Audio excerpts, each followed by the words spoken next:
Muy buenas tardes. Ha llegado nuevamente la hora del reloj checador, un espacio en el cual buscamos analizar temas que son del interés nacional, pero que también son del interés de los trabajadores. Y tratamos de hacerlo siempre desde la perspectiva de estos, desde la perspectiva de los trabajadores. Esta vez, pues vamos a analizar un problema que ha estado mucho en algunos medios, pero tal vez no tanto como debería ser. Lamentablemente, la mayor parte de los trabajadores, que es un asunto que afecta a trabajadores, de los que pudieran estar afectados, pues no han dicho esta boca es mía. La mayor parte, pues no se ha manifestado, no han planteado cómo ven la situación. Este, Y pues vamos ahora a tratar de analizarlo como hemos tratado de hacer siempre con invitados de lujo, pero en esta ocasión, además de invitados, estaremos hablando con trabajadores, trabajadoras que son más que especialistas en el tema, son los protagonistas del tema. En esta ocasión nos acompaña el maestro Julio Antonio García Palermo, que es secretario general del Sindicato Único de Trabajadores del Centro de Investigaciones y Estudios Superiores en Antropología Social y es además parte de la dirección de la Federación Nacional de Sindicatos del sector Ciencia y Tecnología. Nos acompaña también el licenciado Eduardo Díaz Reguera, que es asesor del Sindicato Unitario de Trabajadores del Instituto Nacional de Astrofísica, Óptica y Electrónica. Es un abogado laboral con una ya muy larga experiencia. Él asesora a algunos de los sindicatos que han pasado del apartado B al apartado A y ahora en unos minutos vamos a hablar de eso.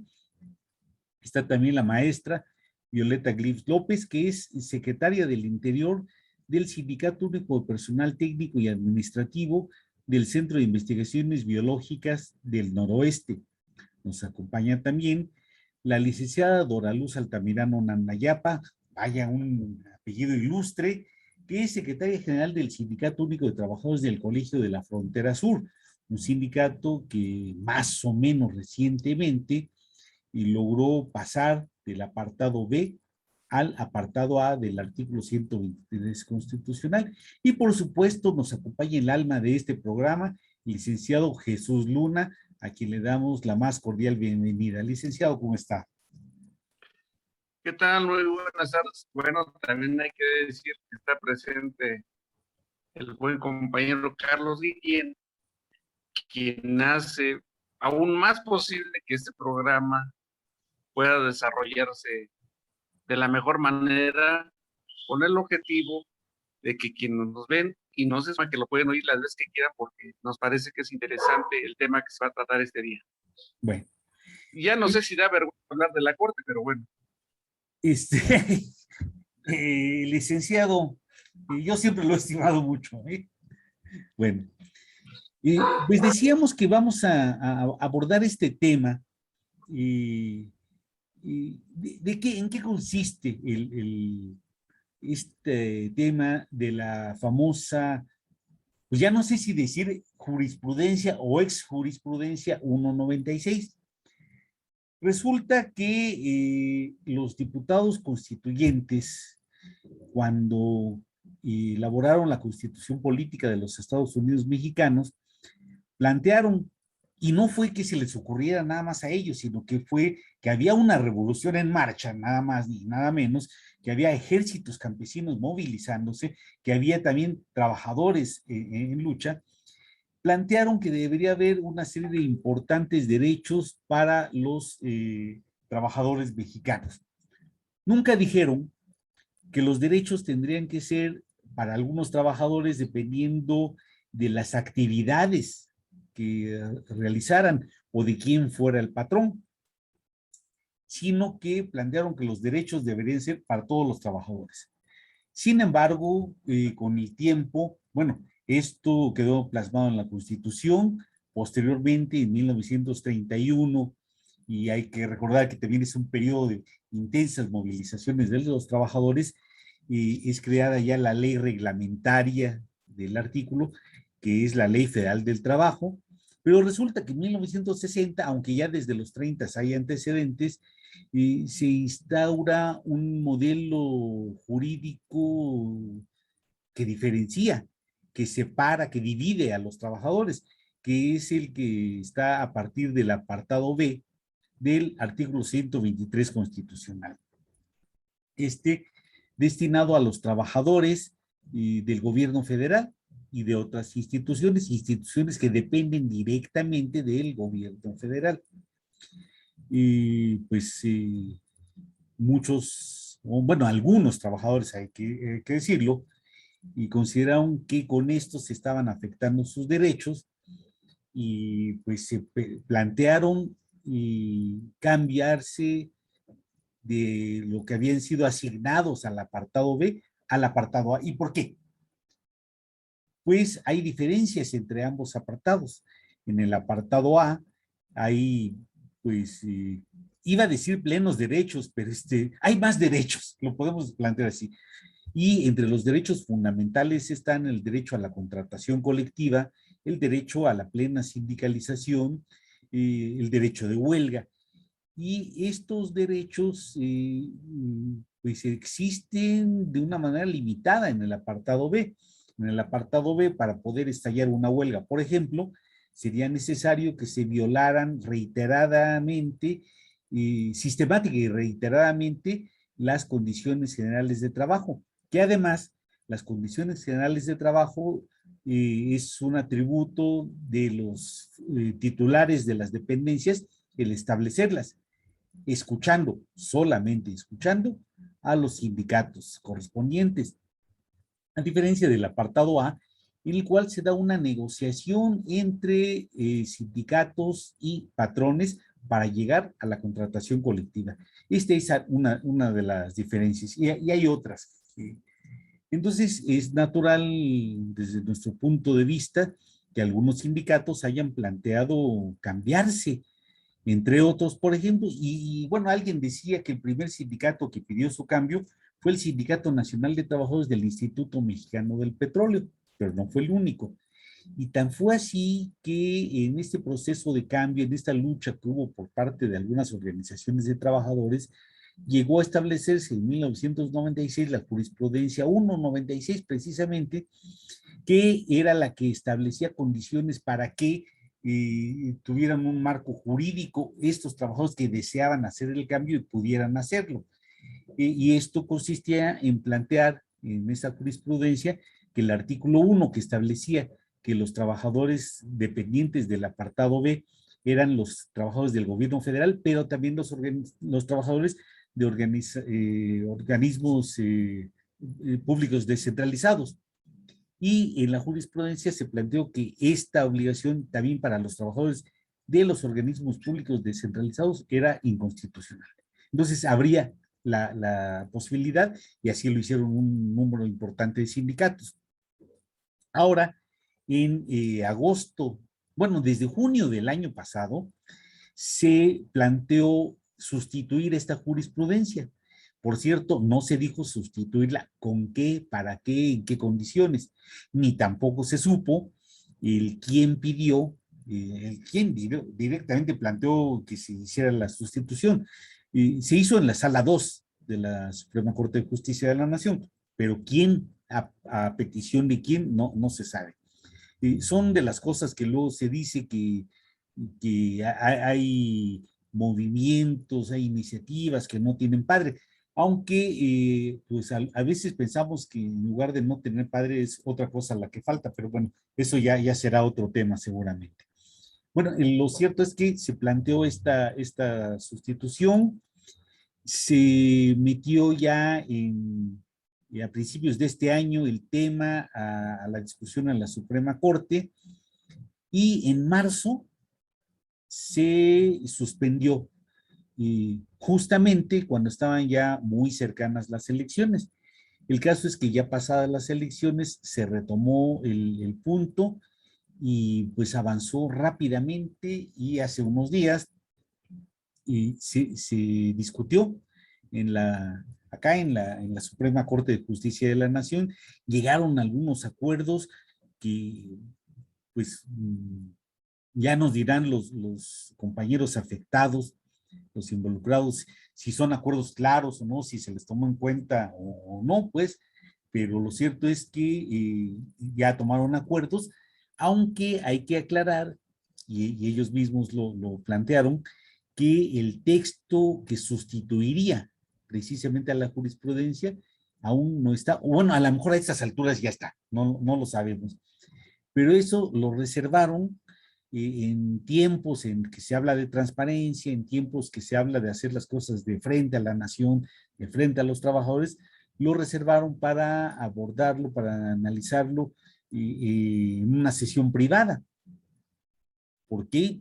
Pues la verdad no lo sabemos, lejos de los curiosos ojos de los trabajadores involucrados, no sé. Por cierto, los trabajadores involucrados estuvieron solicitando reiteradamente ser escuchados por la Suprema Corte de Justicia de la Nación. Este es el tema que nuestros invitados, que Julio Antonio, Eduardo, Violeta, Doraluz, y por supuesto con el latinadísimo apoyo del licenciado Luna, vamos a abordar en esta emisión de Reloj Checador. ¿Cómo la ve, licenciado, antes de que nuestros invitados intervengan? Muchas gracias, Carlos. Usted decía que esto que hizo la Suprema Corte no tiene padre. Yo diría tampoco 10 de mayo que festejar, Seguramente. porque la forma tan poco pública del cual es un deber de la Corte hacer los acuerdos que toma, y más cuando se debe considerar que hay afectaciones posibles, aunque ellos digan que no se van a mencionar los derechos de los trabajadores. Pero entre un apartado y otro apartado hay notables diferencias. Usted atinadamente mencionaba uno de ellos que es el principal, el derecho de huelga, el derecho de negociación, que lo tienen vetado, pero también se afecta la estabilidad en el empleo. También se afecta una situación que hace más difícil que los trabajadores puedan tener mejores ingresos porque sus ingresos están determinados por presupuestos y los presupuestos pueden existir en un momento o dejan de existir en otro. Y eso lastima mucho no solamente la economía, sino la estabilidad de los trabajadores. ¿Qué podemos esperar con este cambio y para qué se hizo? Desde mi perspectiva, efectivamente habrá que ver quién es el que originó esta situación. Lo único que se está enterado es que la segunda sala determinó poner a discusión una jurisprudencia que sustituyera a la que estamos hablando del 1 del 96, que dio origen precisamente a que los trabajadores pudieran organizarse de manera libre y espontánea y que de conformidad con el trabajo podrían pertenecer en el apartado A. Ya el apartado B en sí, pues es un monstruo legislativo y judicial que existe porque no tiene sentido de que existamos trabajadores de dos formas. Eso ya es discriminación, es discriminatorio. Se violentan los derechos humanos más esenciales de los trabajadores. Me parece a mí que eso lleva a una lectura que quizás veremos en capítulos más adelante, unos años más adelante, de poder frenar la cada vez más incipiente lucha de muchos trabajadores, principalmente de investigadores, profesores, que son los que están dando más la batalla porque se mejoran los presupuestos para tener una educación, para que la ciencia verdaderamente en este país pueda tener un grado de desarrollo diferente, porque científicos hay. Lamentablemente lo que no hay a veces, pues son instrumentos o mecanismos que permitan que la investigación avance. Yo creo también que este trabajo no está diseñado para este momento, sino está diseñado para un futuro, quizás para el próximo sexenio en que se empiece a aplicar de otra manera esta situación. Lo más probable, y es que suceda, es que también en los trabajadores del apartado A que tienen que legitimizar su contrato colectivo, en su legitimación pueden suceder muchas cosas, porque la maquinaria publicitaria, la maquinaria política seguramente puede echar a andar mecanismos que hagan que no se legitime los contratos colectivos y en consecuencia los sindicatos tienen o dejan de existir a consecuencia de esto.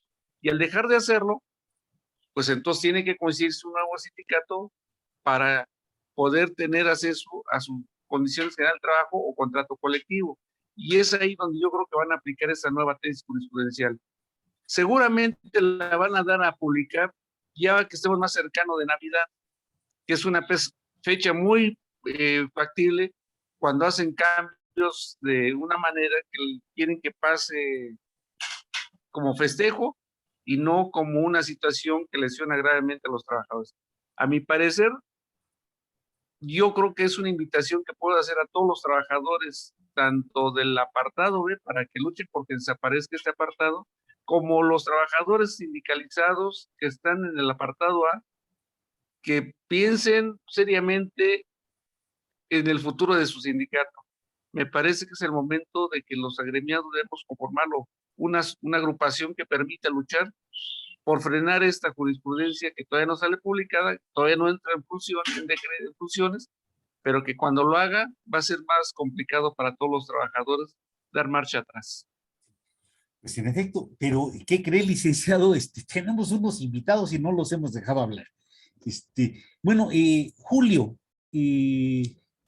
pues precisamente como decía el licenciado Luna, han sido sobre todo trabajadores de centros de investigación quienes han manifestado su rechazo al cambio y quienes estuvieron de múltiples maneras llamando a la Suprema Corte de Justicia a ponerles atención.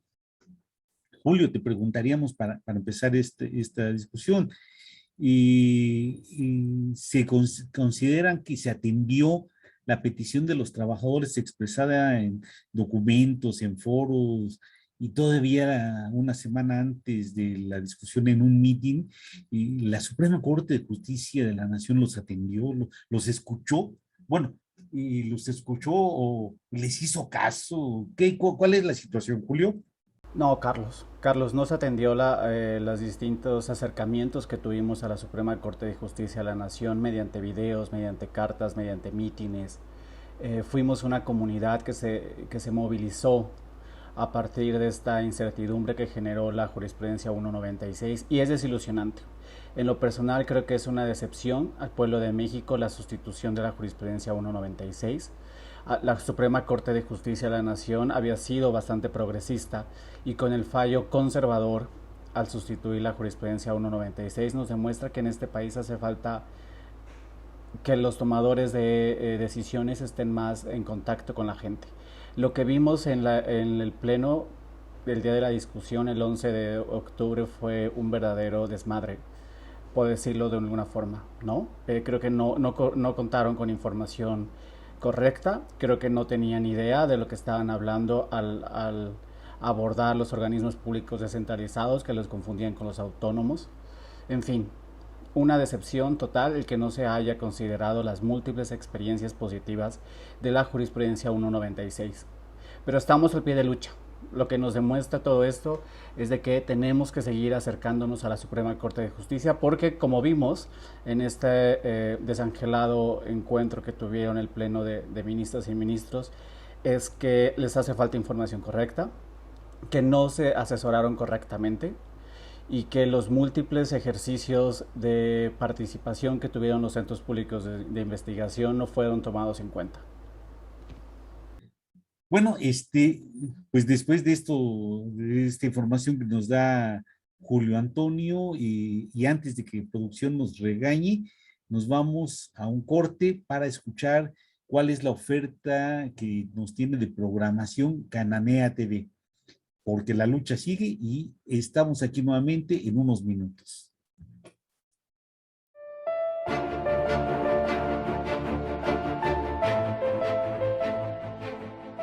En Cita con la Sororidad hablaremos de la lucha de las mujeres en su rol de lideresas, profesionistas y luchadoras sociales para acceder en la política, la ciencia y la cultura.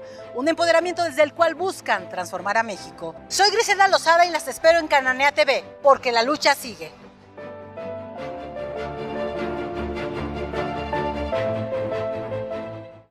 Pues nuevamente estamos con ustedes y ese tema que nos parece importante es el momento de darle la voz a quienes representan a trabajadores para que escuchen, o escuchemos, mejor dicho, lo que ellos nos puedan informar al respecto y qué tipo de acciones puedan tomar más adelante. Continuamos. Vuelvo a retomar el tema, ¿verdad? Porque me parece muy importante esta cuestión de la existencia de la división de poderes es fundamental, porque si no lo vemos de esa manera, pues entonces de manera política, ¿verdad? Puede resolverse cualquier cosa. Y insisto, los trabajadores, los abogados que nos dedicamos a asesorar a trabajadores, siempre hemos, digamos, yendo cuesta arriba, porque nunca nos favorece nada. El mayor incumplidor de la ley es el Estado, ¿sí? Entonces sí hay una situación adversa casi siempre. Y esta jurisprudencia fue a base de una interpretación que hizo la Corte. Ahora pretende que ya no, o pretende interpretarlo de otra manera, pues vamos a tener que seguir peleando para generar otra jurisprudencia, porque esa es la función del Poder Judicial. Es el único que interpreta la Constitución y las leyes. Lo demás, lo que decimos nosotros, es una interpretación vulgar, ¿sí? Así se considera. El hecho es que pues no nos queda más que luchar, pero vamos a fijar muy claro la conveniencia de cómo lo vamos a hacer. Tuvimos una reunión precisamente del WhatsApp sobre el grupo de la jurisprudencia del 96 y quisimos dejar más que nada el puro sentido de esa jurisprudencia, porque también estábamos ya pensando en lo de una vez tumbar el apartado B y toda una serie de cuestiones que es un régimen de excepción, por supuesto que es un régimen de excepción, y ya de alguna manera rompimos el esquema de que se aceptaba solamente como un sindicato único y una sola federación. Ya eso lo superamos, qué bueno, pero tuvo que acudirse a las instancias internacionales.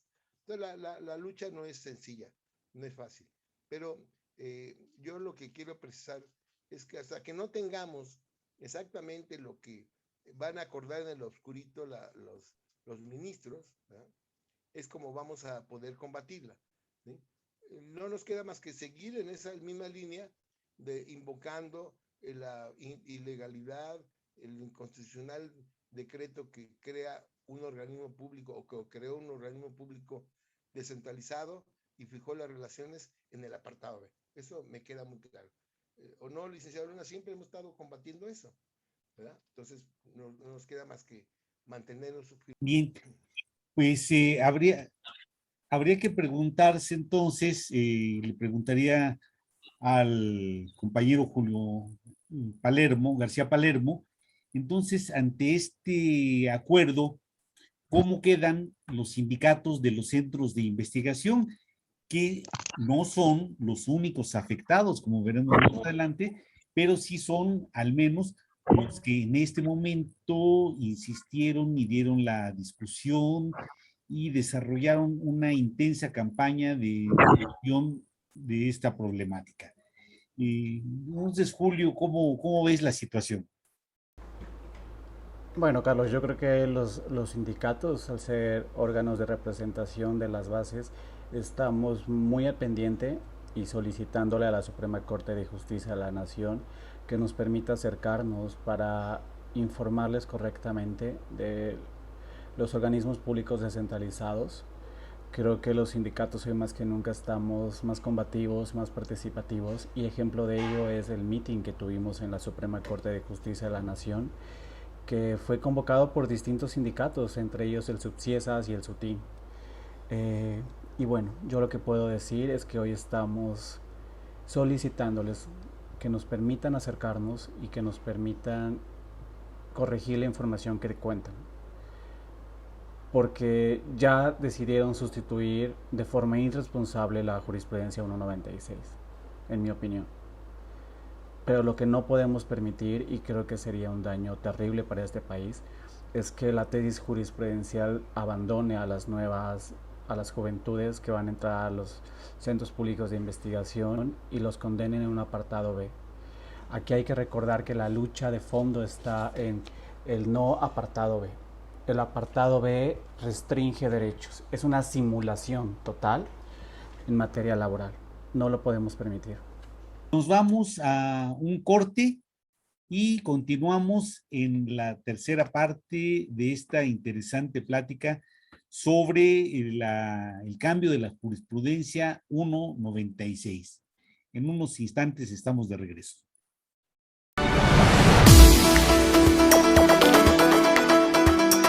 ¿Qué tal? Soy Jesús Lunarias, abogado laboralista. Tengo 47 años ejerciendo esta labor. Soy asesor de sindicatos y trabajadores. Toda mi vida ha sido en defensa y promoción de los derechos de los trabajadores. E invitamos a través de nuestras redes sociales a todos los que vean o escuchen nuestro programa puedan inscribir sus comentarios, dudas o preguntas. Con todo gusto responderemos a cada una de ellas. En Cananea TV, porque la lucha sigue.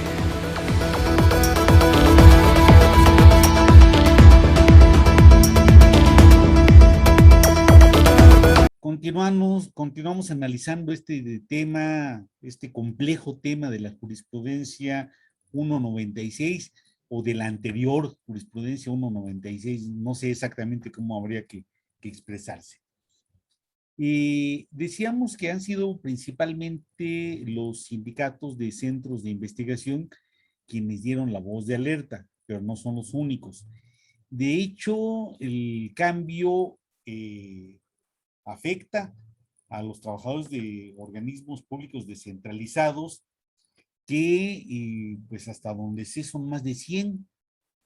Y entonces ya se han planteado las afectaciones o algunas de las afectaciones a los centros públicos de investigación, pero ¿cómo afecta a otros? Bueno, y en realidad habría que hacer un resumen rápido de cómo afecta en unos casos y cómo afecta en otros. Y maestra Violeta. Hola, muy buenas tardes a todos. Muchas gracias por la invitación. Para mí es un placer estar en este programa. Y respondiendo a tu pregunta, una de las principales cuestiones que se ven afectadas para el personal científico y tecnológico es que al pasar al apartado B, estos pasan a ser personal de confianza. Lo que les quita o les confiere más bien, les quita más bien la estabilidad laboral y la libertad de cátedra de cierta forma. Entonces, esta parte especialmente es la preocupante dentro de los centros públicos de investigación. La pérdida de esta estabilidad laboral y la pérdida de la libertad de cátedra que pudieran tener los compañeros científicos. Se ha mencionado ya en reiteradas ocasiones que no se va a haber afectaciones por parte de los centros públicos de investigación o organismos descentralizados que ya tengan su registro en el apartado A. Sin embargo, pues a mí en lo personal, quizás no para los licenciados que hoy nos acompañan, me surgen bastantes dudas al respecto. Una, ¿qué va a pasar con las nuevas contrataciones a partir de esta modificación de la jurisprudencia 196? Es decir, ¿van a entrar con las condiciones generales de trabajo que les da el apartado B o van a entrar de tajo con el contrato colectivo de trabajo que ya se tenía depositado anteriormente? Para lo que me lleva a la siguiente pregunta.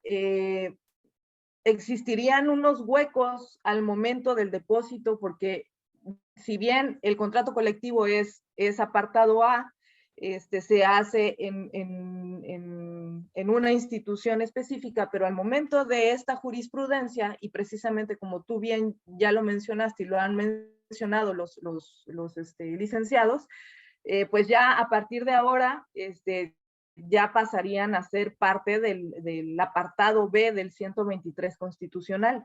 Entonces, ¿qué autoridad sería en estos casos la que se haría cargo para el depósito de los contratos colectivos de trabajo?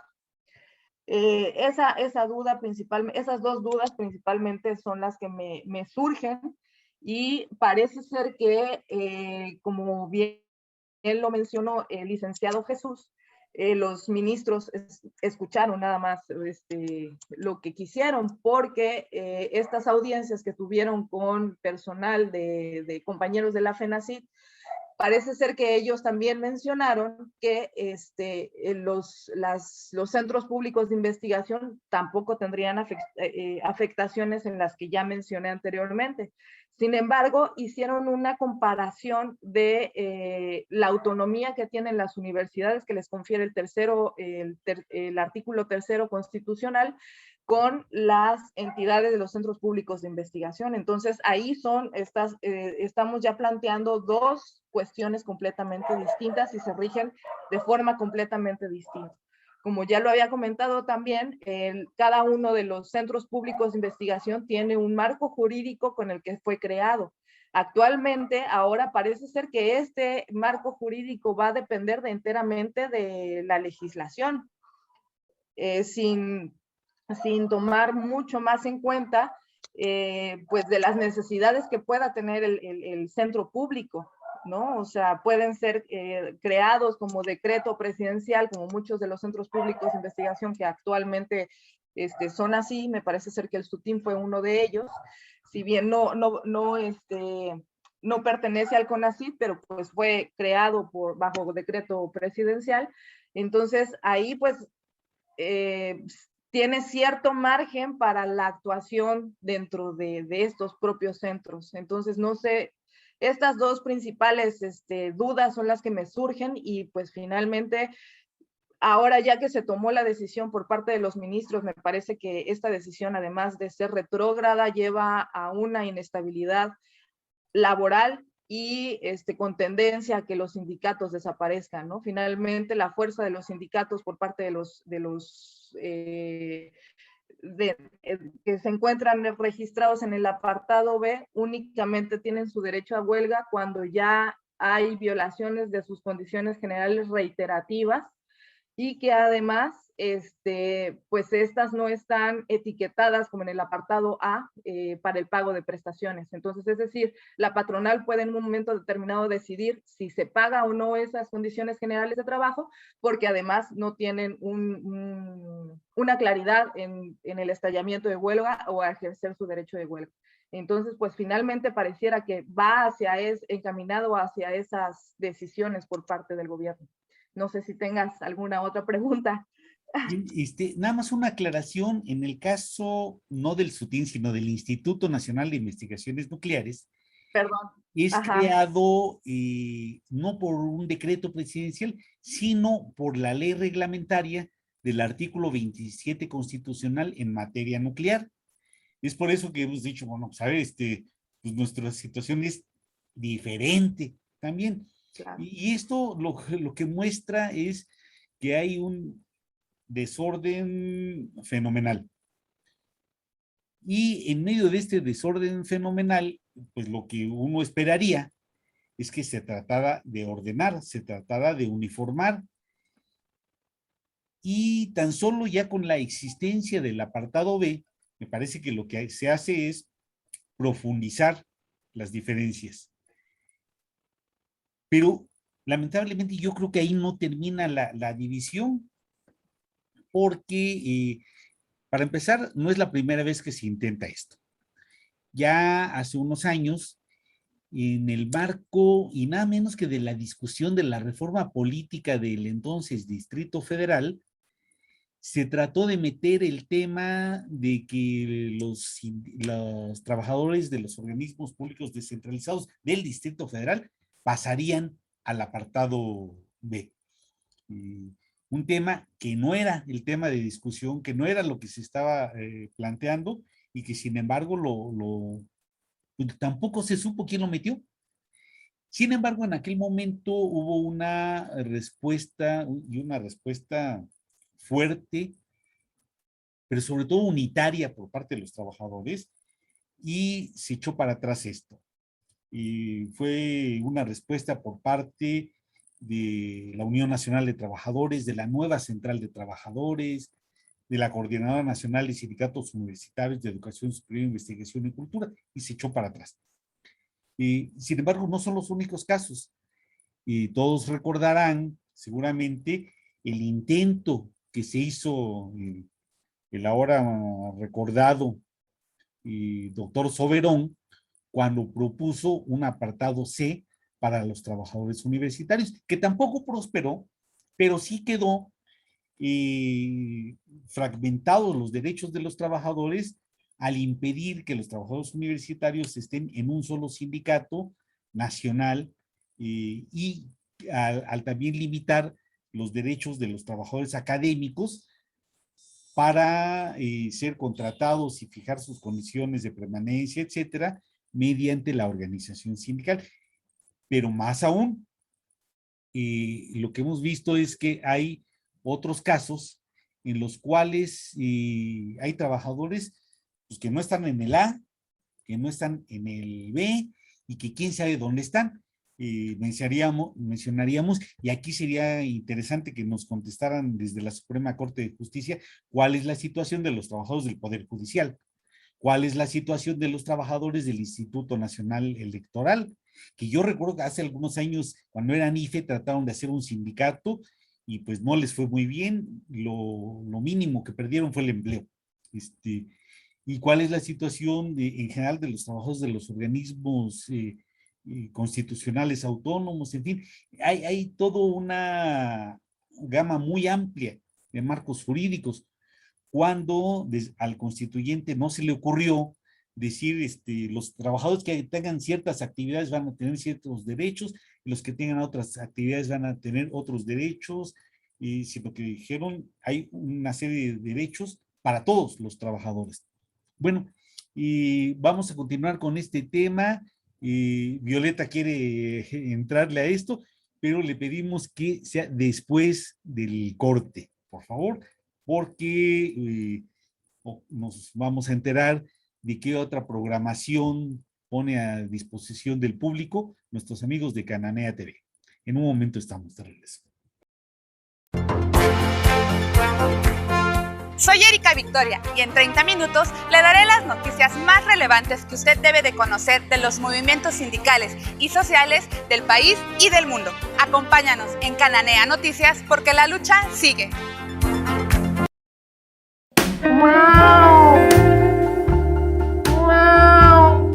Hola, soy el gato vainilla y los espero en Cananea TV porque ¡miau!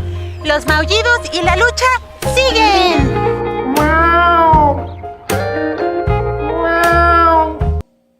Carlos, de todo esto que mencionas es que pues precisamente en el apartado A en la Ley Federal del Trabajo ya se menciona un capítulo específico para los trabajadores de las universidades y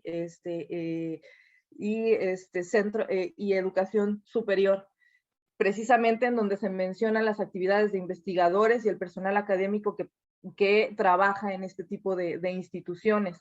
Y quizás si se hubiera querido seguir esta cuestión de orden dentro de los trabajadores, pues lo más lógico hubiera sido que todos los trabajadores que se dedican a la investigación, en donde ya está descrito estas actividades, pues sería en el apartado A, llevándolo a la Ley Federal del Trabajo. Es todo lo que quería mencionar al respecto. Muchas gracias. Bien. Bueno, y este tema no es gratuito. Ya los licenciados nos han comentado de sindicatos que se han pasado de uno a otro marco. Y uno de los sindicatos que ha logrado esto recientemente, el Sindicato Único de Trabajadores del Colegio de la Frontera Sur. ¿Por qué es importante, por qué fue importante este cambio y por qué no permanecer en el apartado B, licenciada Dora Luz? Buenas tardes a todos, es un gusto estar aquí con ustedes y pues definitivamente nosotros decidimos pasarnos al apartado A porque estando en el B nosotros no podíamos avanzar con respecto a tener seguras nuestras prestaciones. Año con año se iban perdiendo prestaciones en Ecosur y no había forma de asegurarlas. Nosotros tenemos más de 20 años con unas condiciones generales de trabajo, las cuales definitivamente no plasmaban las prestaciones que teníamos. Entonces, de buena fe quisimos hacer una propuesta a la institución, ellos la aceptaron, pero nunca pasó a esta autorización, porque como ustedes saben, en el apartado B, la decisión de las condiciones generales de trabajo, pues es unilateral, únicamente con la opinión del sindicato. Entonces, después de estar buscando apoyo, nos encontramos con la coalición de sindicatos que ahora es la FENACID, y pues vimos que la única forma de poder avanzar era pasándonos al apartado A, de tal manera que la relación laboral fuera bilateral. Entonces, actualmente logramos el 25 de junio el reconocimiento en la Secretaría del Trabajo de nuestro sindicato en el apartado A. También sucede que estando en el apartado B, pues jamás pudimos agrupar al personal científico de la institución. Todo el personal académico pues no tenía esta seguridad laboral. Actualmente ellos agrupan el Sudecosur y de esa manera nos hemos acuerpado y tenemos actualmente un contrato colectivo de trabajo próximo a firmar. Esperemos que todo salga bien, pero también el tema de la jurisprudencia pues nos pone en jaque ahora, pensando en que podríamos tener algún tipo de complicación a la hora de firmar y demás, porque pues es un tema que no es claro y que no, a pesar de que dicen que definitivamente se respetarán los derechos adquiridos y sobre todo que por ninguna manera puede ser retroactivo. Pero sin embargo, pues estamos con esta incertidumbre, y pues ese es el motivo de que nosotros nos hayamos pasado y ahora tengamos miedo de que todo el esfuerzo que tuvimos que hacer pues sea en vano, ¿no? Así estamos, Carlos. Bien, y pues un aspecto que vemos que fue de los motivos es que pues no siempre lo que se dice, incluso lo que se firma, se cumple. Al parecer no es, pues no son pocos los casos en los cuales se firman, incluso en el apartado A, se firman contratos colectivos y de pronto salen las autoridades con que no, esto no se puede cumplir, que porque no hay dinero, que porque no puedo, que porque eso lo firmó otro funcionario, etcétera. No me parece que es algo que también habría que tomar en consideración. Y el tema que plantea la licenciada Doraluz es muy importante. ¿Y por qué los investigadores no van a tener derecho de estar organizados sindicalmente? ¿Y acaso son quienes manejan los recursos? ¿Acaso son los que mandan en la institución? ¿O acaso sus funciones son tan especiales que implican que sean empleados de confianza? Seguramente no lo son. Y el cambio al apartado A les está permitiendo organizarse sindicalmente. Y eso es algo que habría que considerar. Sin embargo, pues habría que preguntarnos, ya está hecho esta discusión, aunque no se conocen todavía los términos precisos, y pues ya se van a conocer, pero fueron claros en la Suprema Corte. El acuerdo general ya no se cambia, el sentido de la votación ya no cambia. ¿Qué sigue? ¿Qué viene ahora? ¿Y qué acciones se van a realizar? Aquí termina la lucha. Aquí ya, como una vez que se dé a conocer la tesis jurisprudencial, ahí ya quedó todo, o hay que continuar la lucha, y hay que continuar, como algunos plantean, por la desaparición del apartado B, por la creación de uno solo. ¿Por qué? ¿Qué es lo que sigue? Incluso se ha planteado que, bueno, si se modificara el artículo 5 de la Ley Federal de los Trabajadores al Servicio del Estado, en fin, son muchos los aspectos. ¿Qué sigue, Julio? Bueno, y aquí entra Julio, pero después de Julio, Bueno, ya el secretario general del SUTCIESAS nos ha dado su posición y los compañeros, los demás compañeros, Violeta, Dora, el licenciado Díaz Reguera, ¿qué sigue? ¿Qué hay que hacer ahora? ¿Y creen que ustedes que solos los sindicatos que hasta ahora se han estado movilizando van a lograr la satisfacción a sus demandas? ¿O se necesita otra cosa? ¿Qué acciones vienen en el futuro cercano? Bueno, creo que los sindicatos del sector de ciencia, tecnología y educación, que ya tenemos camino andado y que hemos tenido acercamientos con el poder legislativo, tenemos que seguir por esa línea. Yo creo que aparte de tener la reunión con la Suprema Corte de Justicia de la Nación, tenemos que acercarnos al poder legislativo, a las diputadas, a los senadores, para que mediante iniciativas reformen la ley burocrática y sobre todo para hacerles conscientes del hecho de el presupuesto tiene que fomentar la educación, la tecnología y la ciencia. Apostarle a lo contrario es caer en una simulación dentro del sector de ciencia y tecnología y educación. Y 2, creo que tenemos que reformar la ley, el artículo 5 que habla del personal de confianza de la ley burocrática, donde estamos o están las personas que hacen investigación. No es correcto que en un país con profundas brechas de acceso a la educación, a la cultura y a la investigación se fomente el apartado B. Nada más, aquí hubo una discusión en la jurisprudencia 1 del 96, el grupo que lo conforman, ya se integraron más, ya algunos ya comprendieron que había que ampliar el radio de acción con otros organismos públicos descentralizados. No quisieron tocar porque es una situación que va más allá de cambiar el apartado B, desaparecerlo. Entonces dicen, es que eso ha sido años, no lo hemos podido lograr, ha sido parches que hemos logrado, ¿no? La de admisión de más de un sindicato por dependencia, una serie de cuestiones que iban.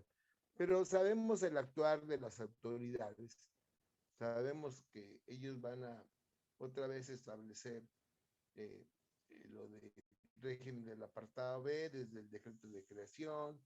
Sabemos cómo actúan ellos, ¿no? Entonces yo digo, vamos a seguir luchando, pero hay que como orientar y precisar cuál va a ser nuestra lucha. En eso quedó la FENACYT y los grupos que la acompañan para poder establecer cuál es el plan de acción. Ya va a haber un posicionamiento, va a haber un escrito ya que tal vez hoy o el lunes se va a presentar, está interesante el documento, y pues sí, sigue, la lucha sigue, ¿no? Entonces, en el caso del ECOSUR, ¿verdad? Nosotros ya presentamos en tiempo y forma la solicitud de firma de un contrato colectivo de trabajo y nos están dando largas. Entonces, bueno, pues vamos a tener que para el lunes o martes hacer la asamblea, licenciada Dora Luz, y para plantearnos el emplazamiento a huelga. Así es lo que, digamos, nos queda por hacer, porque no hay una respuesta puntual a una petición que le hicimos hace mes y medio a la directora del ECOSUR. Entonces, sí, seguir en ese mismo camino, con esa tesitura de luchar, ahora ya más ampliado el radio de acción con otros organismos públicos centralizados, porque al principio no se pensaba de esa manera. Se decía, no le metamos mucho rollo porque tienen otra dinámica los otros. Y yo creo que justamente tuvimos una reunión en la federación, precisamente en la FENACYT, para ver pues qué seguía, qué es lo que teníamos que hacer, como tú bien lo mencionaste, ¿no? Si, bueno, ya no tenía solución, si ya nada más nos quedábamos así, y pues a seguir en la lucha. Pero se plantearon bastantes cosas muy interesantes. Una de ellas, pues una es el trabajo en conjunto de los organismos descentralizados a quienes les afectaría directamente, ¿no? Otra es el trabajo de todas estas interrogantes que ya planteé, y que se solucionen de tajo en este documento que están deliberando en lo oscurito, ¿no? Finalmente no sabemos nada al respecto, pero es adelantarnos con este tipo de documentación, precisamente plasmando toda la problemática que se vería venir en estas situaciones y comparándolos con otros casos que ya se vieron anteriormente. Y pues seguir haciendo llamados a los ministros, seguir intercediendo de cierta forma con toda esta documentación que se va a generar. Pues las movilizaciones van a seguir dándose. Finalmente no todo está, si bien ya aceptaron la modificación, pero todavía tenemos pues ya no sé si decir esperanza o qué, ¿no? O sea, pero ahora tenemos pues que seguir en la lucha y ver que las afectaciones sean lo menor posible para los organismos descentralizados y sobre todo para las contrataciones futuras, porque es ahí en donde realmente nos preocupa pues qué condiciones laborales estamos dejando para, en el caso específico de los centros públicos de investigación, sean de CONACYT o no sean de CONACYT, para todos los organismos descentralizados, ¿qué estaríamos dejando, no? Para un futuro. Entonces eso es realmente lo preocupante.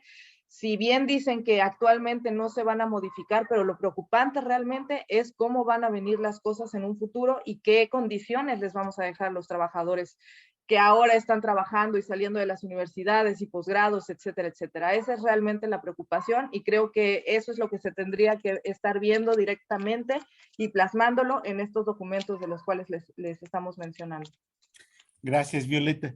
Pues evidentemente en el pequeño espacio que tenemos no se puede agotar el tema y sobre todo que hay cosas que están aún pendientes. Y pues ya en estos últimos comentarios de la maestra Violeta, pues queda claro otra de las batallas que viene, la batalla por el presupuesto. Quisiera comprometer a nuestros invitados a que tuviéramos otra sesión. Si nuestros amigos de Cananea TV y nuestros, a lo mejor no tan amigos, pero sí amigos de Zoom, nos permiten continuar esta discusión una vez que, uno, conozcamos cuáles son los términos precisos de la tesis jurisprudencial y que también veamos cómo va la discusión del presupuesto y además muchos otros problemas que viven los trabajadores del conocimiento y en general los trabajadores de los organismos públicos descentralizados. Licenciado Luna, pues para terminar. Bueno, lo único que me gustaría manifestar son dos cosas. Una, mi agradecimiento a Carlos Guillén por su enorme trabajo, el de intentar dar a conocer temas que son tan importantes como este. Por su magnífica conducción que tiene el programa. También a Tania, por supuesto, que nos hace favor de hacer todo el trabajo de presentación. Yo lo único que puedo invitar a los compañeros y sumarme a ello es que no esperemos a que conozcamos la resolución final. Me parece que es un momento importante de tener que buscar mecanismos para que nos escuchen a los trabajadores. A los trabajadores nunca nos han dado gratuitamente nada, todo ha sido producto de lucha. Si dejamos de luchar, si estamos esperando que un Mesías venga a salvarnos, yo creo que estamos un poco equivocados. Habría que intensificar la lucha. Tenemos que seguirlo así como lo hacen algunas sectas religiosas. Van una vez a una casa, lo rechazan y vuelven a ir, y vuelven a ir, y vuelven a ir. Ese es el tipo de trabajo que tenemos que hacer para convencer a nuestros compañeros de que tenemos que participar, de que tenemos que dejar el aula si es necesario en un momento para luchar, para que nos oigan, que oigan lo que nosotros realmente como trabajadores tenemos todo el derecho que está consagrado a los derechos humanos, no solamente en otros organismos. Lamentablemente, jurídicamente pareciera que no se puede hacer nada porque es la Suprema Corte la que está emitiendo esto. Pero hay organismos internacionales, no los dejemos de lado. Me parece a mí que es el momento de estar planteando ya una estrategia más a corto plazo y aún a mediano plazo. Yo creo que es lo que creo que es la propuesta que podría ser. Me parece que ojalá nos demos la oportunidad de seguir discutiendo este tema en sus puntos modulares porque es vital importancia, y nuevamente mi agradecimiento al profesor, al maestro Carlos Guillén. Pues gracias a todos nuestros ilustres invitados, a Lalito, a Violeta, a la licenciada Luz, a Julio y al equipo de Cananea TV. Y pues yo creo que nunca como ahora es vigente el lema de Cananea TV. Hay que continuar porque la lucha sigue. Nos vemos en la próxima emisión de Reloj Checador. Muchas gracias.